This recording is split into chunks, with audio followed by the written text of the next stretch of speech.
Hi, everybody. This is George. I appreciate everybody working so hard in the first week of our class. I hope you have enjoyed it as much as I have. The week one discussions on emotions and the different theories about them was very interesting.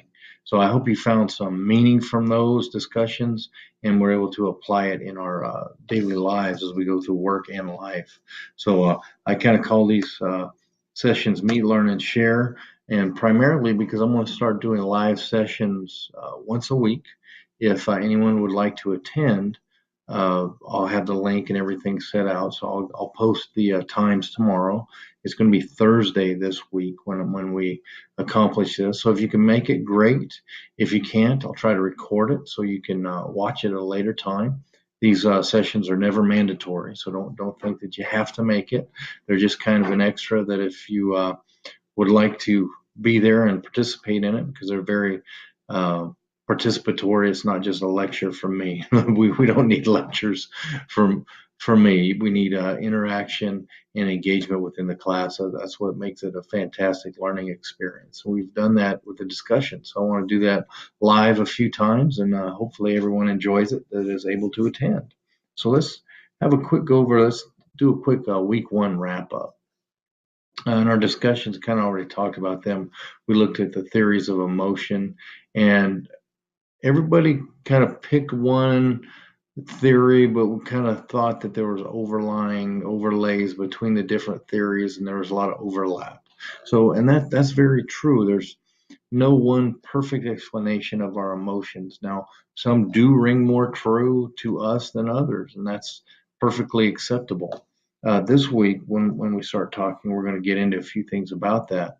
But I have read everybody's toolbox they put together. Fantastic effort. Um, Remember the toolbox, you're putting that together, and hopefully it'll help you in a future as well. So the toolboxes were due Saturday. So if you weren't able to get one in yet, you can still get it in by Tuesday. There will be some point deductions, but you can still get that in. And remember the assignment that's coming up also. And let's talk about week two, our amygdala response. What is it? That is just I like to call that our caveman reaction. That's our caveman. That's when we hit that fear, that everything else, that's just that initial response that just floods. You can even feel it sometimes when the amygdala responds really strongly with fear and everything else. We have a great video that talks about Captain Soley. If you remember Captain Soley, he landed in the Hudson River with I forget how many people were in the aircraft with him, but he was able to stay calm enough and relax enough to be able to land an aircraft with no engines running in the Hudson River and have it stay afloat. So that took more than an amygdala response. It actually took him to be able to overcome that initial response of fear and everything else and focus on what was needed to get him out of trouble. So watch the video. It's a very good response about that. In our amygdala response, sorry, what can we do about it? The biggest thing that I've ever found, and this may sound silly, is to just pause and take a deep breath. Because when you take a deep breath and just let it go deep inside your stomach and breathe out your mouth, you give yourself a pause enough to kind of put that amygdala response at bay unless you're training or rational side take over. So if you're in one of those situations, just take a deep breath and just do what you need to do. How do we decide? How do we do it? What does stress do to us? And what can we do about it? Well, how do we do it? In the video, you're going to see that sometimes it's emotional, sometimes it's factual, but I would also add that even when it's a very factual situation, that's our need for those emotions that's driving our decisions. So it's very interesting kind of interplay our emotions have with our whole psyche and our whole brain. And when we're under stress, we tend to make poor decisions.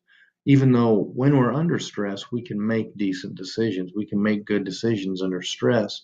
We just have to learn how to do it. And just like I said before, when we're under stress, we get that amygdala response. Well, to make better decisions, we need to calm that amygdala response down a little bit. So we just breathe. Big deep breath in through the nose into the lower stomach, right out the mouth, and then set your mind focus on where your attention needs to be. Because if your attention is on that amygdala response, the decisions are going to be driven by fear, anxiety, whatever it is.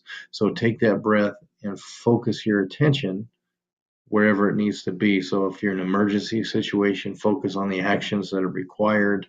Um, if you're in a competition, focus on exactly what needs to be done within that competition, no matter what it is. So just put your mind in the moment. That's one way that we work to try to get in that moment and just be our best.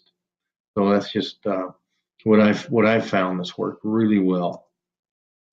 So as we go through, let's get back to here. So as we go through week 2, our brain and emotion, remember, do our reading. For some reason, this link, I've submitted a ticket for it. I'm going to post a link in a written announcement as well, just to give them a moment to fix that link. So that we have our toolbox, we have our discussion, we have our toolbox, and then on Monday again we're going to have emotional intelligence and neurological description. That's actually going to be an interesting process to go through.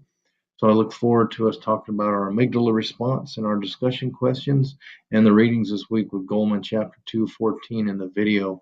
It's actually I hope you find it as interesting as I do. So let's have a great week, and thanks for all the effort.